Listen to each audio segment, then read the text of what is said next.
Good morning. Pretty sure some of you are wondering where the hell I've been. And where I've been is I've been on a trip to England doing some research for one of my books. I have been exhausted by the politics, and I keep saying that we need to talk about issues. And I know I've got a good following. Obviously, a lot of the videos have done fairly well.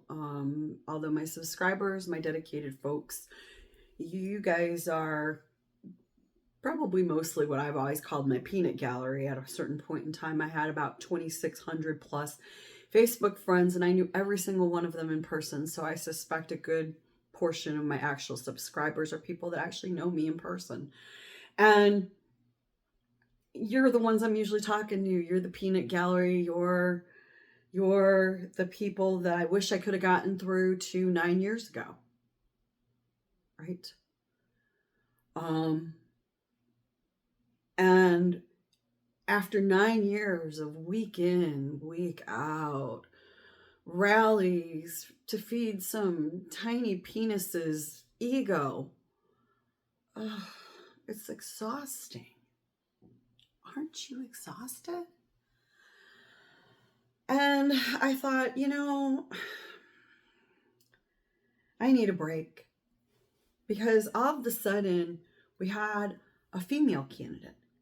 And she did really well there for the first couple of weeks. Then all of a sudden, some of you men have lost your damn minds. I have seen lots of Hispanic men seem to be confused about who they're talking about when they talk about illegals. Darlings, they're talking about you. Look up Uvalde in the 2010 census, and then look it up in the 2020, and take a personal note, take it into your pea brain, that the governor of Texas couldn't be bothered with the children that died in Uvalde after the 2020 results of the census came out. When they talk about illegals, they're talking about even those of you born here.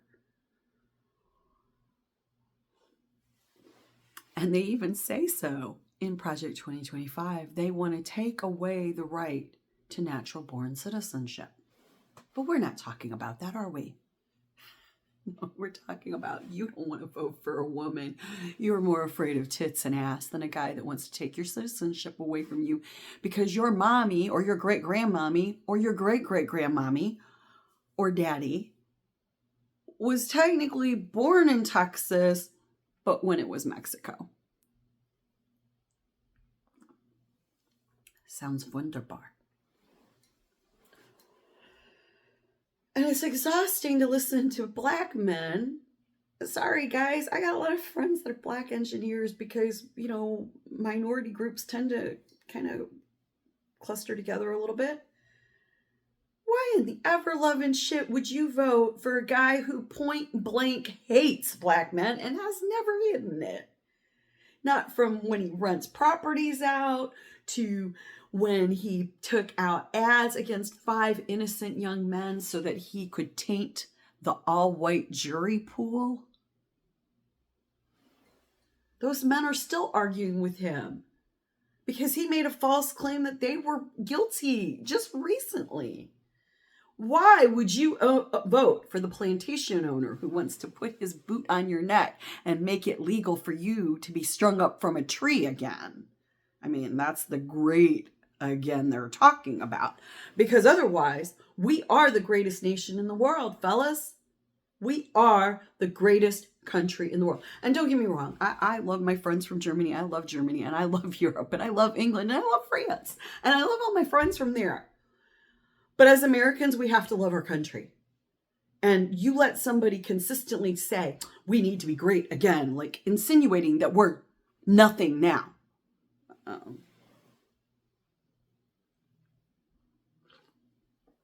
Are you that ridiculous that you don't want a woman to be president because you're afraid of TNA over a guy who will definitely advocate lynching. He wants to use the United States military against American citizens. Who do you think he's talking about? His white donors?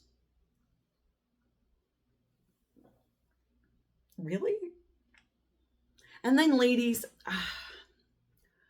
94% of us, 94% just 9 years ago said, even if you disagreed with abortion on a personal, religious, whatever level you had, whatever reasoning you had, even if you disagreed with it 100%, 94% of us, 94 plus percent of us, all said no one belongs in that doctor's appointment having that discussion. That is between a woman and her doctor. It is very personal. It is very, very private. And no one should be shoving their nose in that.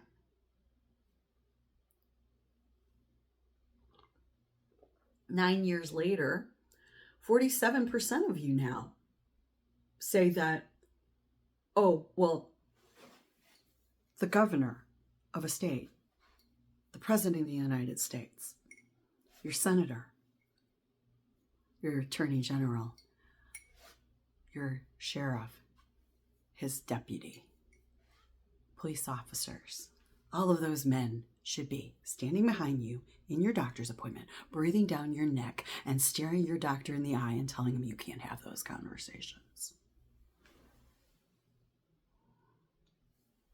21 states in this country now have laws where they get to tell you whether or not you can have that private conversation. And that includes IVF, ladies. And now they want to talk about birth control. They want to cancel the access to birth control. They want to take your rights, your private conversations, your body away from you again. 47% of you somehow, I know 6% of you almost were on board before, but how in the ever-loving hell did 41% of you flip a script and somehow now believe they should be in your business? And oh, by the way, ladies, it's Gen X and boomers mostly that think this is a good idea. What is wrong with you? Most of you are on hormone therapy. That's the same as birth control, ladies. It's the exact same thing. So what happens when they illegalize birth control pills? You think you're going to continue to get your hormonal therapy that could be used by your daughter or your granddaughter or your next door neighbor as birth control? You think they're going to give that to you? Are you idiotic? What is wrong with you? If you are one of that 41%, I'm not talking about the 5 plus almost 6% that kind of bought into the bunk from the jump. They're religious zealots or they're, extreme religious beliefs. And the fact that they believe they belong in anybody else's doctor's appointment is mortifying. That's some, no offense to the Amish, but that's some Amish shit right there. That is some cult level nonsense in this day and age. But the idea that you fellas or you people want to go back, when we were great again. Who the fuck keeps telling you that we're not? Some guy that can't even put his makeup on right. And let's be honest, ladies, even Tammy Faye Baker wears her makeup better. His wife's makeup is flawless.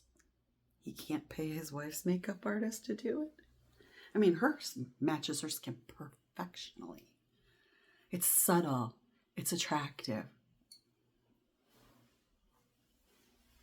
He looks like a spray can.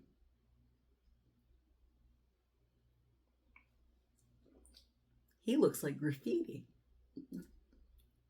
He talks like graffiti that you can't even read.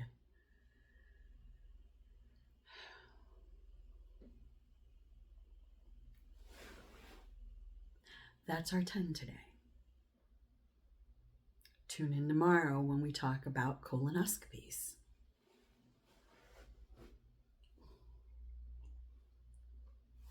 Peace.